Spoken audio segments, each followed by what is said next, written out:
역대상 11장은 왕이 된 다윗에 관한 이야기와 또 다윗과 함께 했던 동역자들, 다시 얘기하면 그 군대에 관한 이야기가 11장부터 12장에 걸쳐서 계속 이야기가 되어집니다. 특별히 11장에서는 그 군대의 리더십에 해당하는, 그 우두머리에 해당하는 사람들에 관한 기록이 등장하고 있죠. 살펴보시면 이 사무엘하 5장을 근거로 해서 이 다윗이 왕이 되는 장면을 기록해내고 있는데요.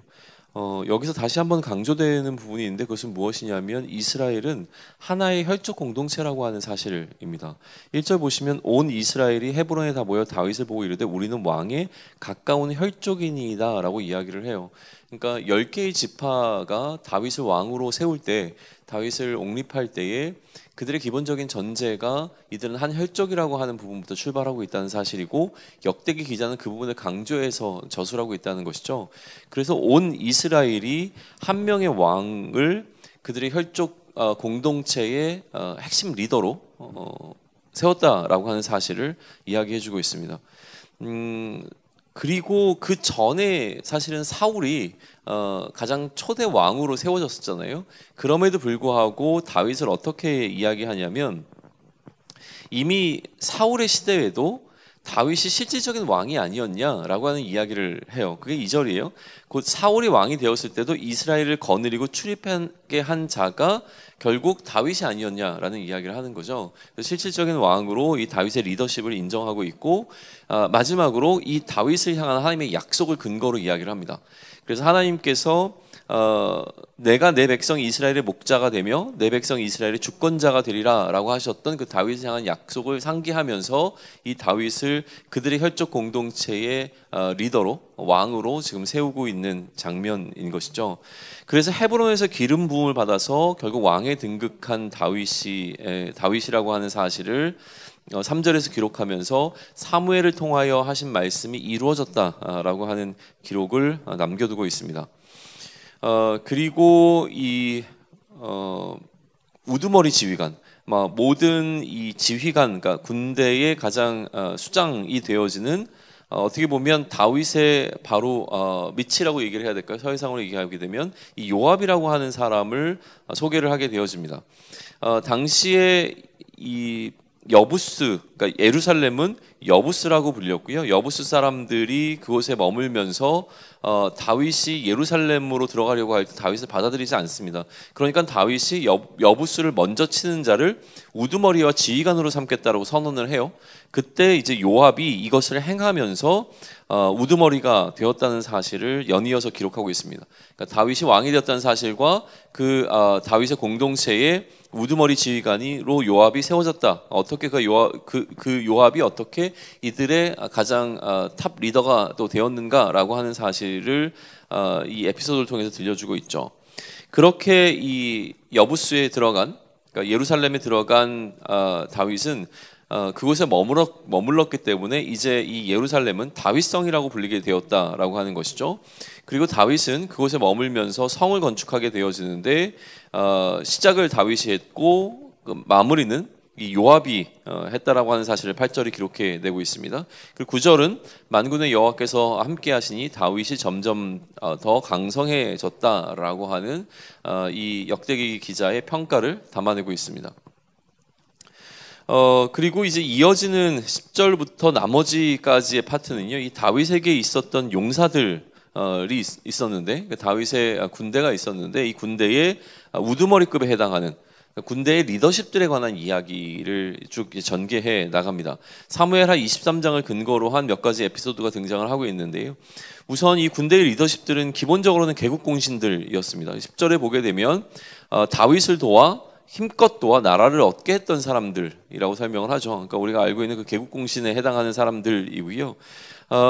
그 사람들 가운데서 특별히 이제 30명이 주목되어집니다. 11절 보게 되면 30명이 등장하는데, 이 30명의 우두머리로 야소보암이 소개되고 있어요. 그리고 이 야소보암은 어느 정도의 능력자라고 설명을 하냐면, 창을 들게 되면 한꺼번에 300명까지도 죽일 수 있는 그 전쟁에 나가게 되면 300명, 그러니까 일당 100이라고 얘기했는데 이 사람은 일당 300 정도의 능력을 갖고 있었던 이제 사람으로 소개가 되고 있는 것이죠. 그리고 이 30 우두머리 중에서 세 용사가 주목되는데 그 세 용사 중에서 한 명이었던 엘르아살에 관한 이야기가 등장을 하게 되어집니다. 이 엘르아살과 이 다른 또 두 명의 용사, 총 얘기하면 이 세 명의 용사들이 어떤 일을 했었냐면 블레셋이 쳐들어왔을 때에 이 블레셋을 맞서서 보리밭을 보호하면서 이들을 막아냈던 그 에피소드에 관한 이야기를 해요. 그래서 블레셋 사람들을 다 막아냈고 하나님의 구원하심이 그들 가운데 있었다라고 하는 사실을 12절부터 14절까지의 기록을 하고 있죠. 그리고 그 첫 번째 세 용사에 관한 기록이 조금 더 이어지는데 15절 보게 되면 30 우두머리 중 세 사람이 바위로 내려가 아둘람 굴 다윗에게 이를 때에 블레셋 군대가 르바임 골짜기에 진쳤더라 라고 이제 이야기를 하고 있어요. 그러니까 앞서 나왔던 첫 번째 세 용사와 그리고 이제 두 번째 세 용사의 그룹이 이제 소개되어지는 이 과정으로 넘어가고 있는 건데 베들레헴에서 우물물을 마시고 싶어 했습니다. 다윗은. 그러니까 다윗이 베들레헴에 바벨론이 진치고 있을 때 그 베들레헴에 있는 우물물을 마시고 싶어 했어요. 그러니까 다윗이 이 우물물을 마시고 싶어 한다는 사실을 알고서 세 명의 용사들이 이 바벨론을 뚫고 가서 그 물을 구해 갖고 옵니다. 그러자 다윗은 기뻐하기보다는 오히려 이 물을 하나님께 드리고 자신은 그 물을 마시지 않습니다. 그러면서 왜 이 물을 마시지 않는가라고 하는 이유를 19절에서 설명하게 되어지는데 자신의 생명을 돌보지 아니하고 갔던 이 사람들의 헌신의 결과로 얻게 되어진 이 물을 단순히 물로 보는 것이 아니라 그들의 피라고 생각을 하는 거죠. 그러니까 자신을 위해서 이렇게 목숨을 내어버린 사람들이 가지고 온 이 물을 내가 어떻게 마시겠는가라고 하면서 그들을 굉장히 이제 존중해주는 그 장면이 19절에 좀 등장하게 되어집니다. 그리고 이제 또 등장하게 되어지는 게 뭐냐면 이 아비새인데 이 아비새가 그 세 명 중 우두머리였다라고 하는 것이죠. 그래서 역시 이제 창을 휘둘러 300명을 죽이고 그 세 명 가운데 이름을 얻게 되었고 둘째 세 명 가운데서 가장 뛰어나 그들의 우두머리가 되었지만 첫째 세 명에게는 미치지 못하였다라고 이야기를 하면서 이 세 명씩 그룹을 지어서 설명되어지게 되어지는 이 리더십들에 관한 이야기를 이어갑니다. 그리고 그 다음에 등장하게 되는 이 리더는 누구냐면 시위대장이었던 브나야에 관한 기록이에요. 22절부터 25절까지의 기록이 되어집니다. 이 브나야에 관한 이야기도 이제 여러 가지 그러니까 에피소드를 통해서 설명이 되어지는데 25절에 보게 되면 다윗에게 있었던 30명의 그 리더십, 그러니까 군대 리더십 가운데서 굉장히 뛰어난 자가 시위대장 브나야였지만 첫째 세 사람만큼의 어떤 능력은 갖지 못했던 것으로 이제 평가를 하면서 아무튼 그를 이렇게 시위대장 삼았다라고 하는 기록을 남겨두고 있죠. 그리고 군사 중에서 큰 용사들에 관한 명단을 26절부터 47절까지 쭉 기록해 내면서 이 역대상 11장을 기록하고 있습니다. 기본적으로 이 역대상 11장이 담아내고 있는 메시지라고 한다면 왕이 된 다윗과 그 다윗의 헌신된 용사들에 관한 기록이에요. 굉장히 선명하게 이제 드러나고 있는 것이죠. 이것을 역대기 기자는 보여주고 싶어 했던 거예요. 어떻게 다윗이 왕이 되었으며 그 다윗이 왕이 된 이후에 다윗이 왕이 되는 과정과 다윗이 왕이 된 이후에 계속 이 다윗과 함께 했던 이 용사들에 관한 기록을 우리에게 주고 있는 것이죠. 계속 이 역대기 기자가 그 귀환한 공동체에게 주고자 하는 메시지의 맥락은 좀 이어져 갑니다.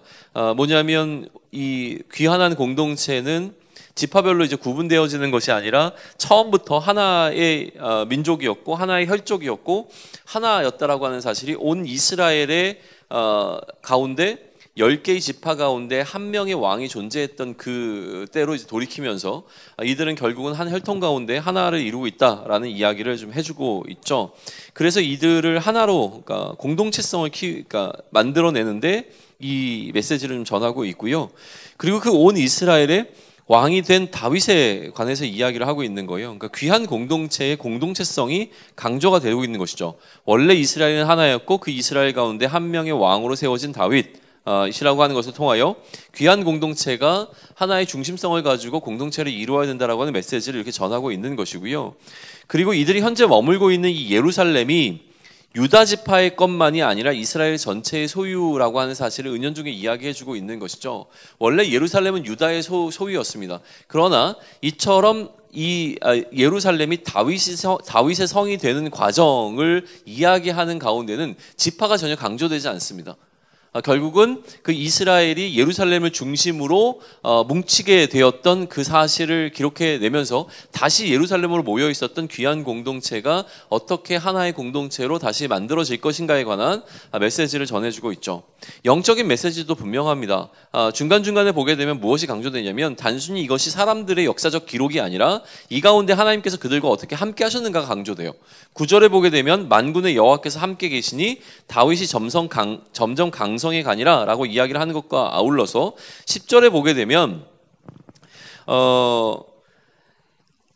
하나님께서 여호와께서 이스라엘에 대하여 이르신 말씀대로 했다라고 하는 것은 하나님께 모든 계획이 다 있었다라는 이야기를 담아내고 있죠. 아울러서 다윗을 전폭적으로 지지한 사람들에 관한 이야기도 기록하고 있습니다. 그러니까 하나님께서 다윗과 함께 하시고 하나님께서 이들과 함께 하셔서 이러한 어떤 승리를 가져올 수 있었다는 이야기를 하는 것과 아울러서 두 번째는 이 하나님이 다윗과 함께 했던 것과 마찬가지로 다윗에게는 다윗을 전폭적으로 지지해주고 있는 다윗의 동역자들이 있었다라고 하는 사실을 또 알려주고 있는 것이죠. 그러면 이제 묵상의 주제는 이렇게 되어집니다.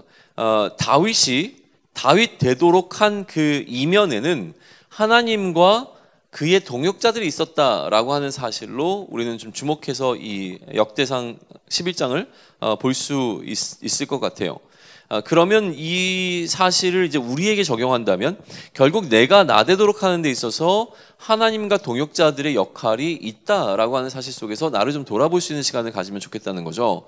다윗이 다윗 되도록 한 이면에는 다윗 한 사람의 탁월함이 존재했던 것이 아니라 그 다윗을 선택하여 왕이 되게 하셨던 하나님, 그리고 그 다윗이 왕이 되고 계속 그 다윗을 이끌어 가셨던 하나님의 일하심, 또 그 하나님의 일하심 가운데 다윗과 함께 동역했던 동역자들 다윗을 다윗되게 만들었다고 하는 사실이죠. 이거를 귀한 공동체로 하여금 기억하게 하는 겁니다. 그러니까 그들이 포커스가 어디에 맞춰지게 되냐면 오늘 그들과 함께하는 하나님과 그들과 함께 공동체를 이루고 있는 그 멤버들, 동역자들을 바라볼 수 있는 시선을 갖게 하는 장면인 거죠. 그러면 우리도 이제 우리를 돌아볼 때에 오늘의 내가 되도록 하는 데 있어서 내가 나가 되도록 하는 데 있어서 하나님이 어떠한 일하심이 있었고 또 하나님께서는 나를 위하여 어떠한 동역자들을 세웠는가, 그 동역자들의 역할에 대해서 우리는 다시 한번 살펴볼 수 있는 여지를 갖게 되는 것이죠. 그리고 그리스도를 머리로 하는 하나의 공동체성을 갖고 있는 나라고 하는 사실을 이제 애써 기억하면서 이 사실이 우리의 삶을 바라보는 태도에 무언가 변화를 가져올 수 있도록 묵상해 나가는 것이 중요하다라고 하는 겁니다.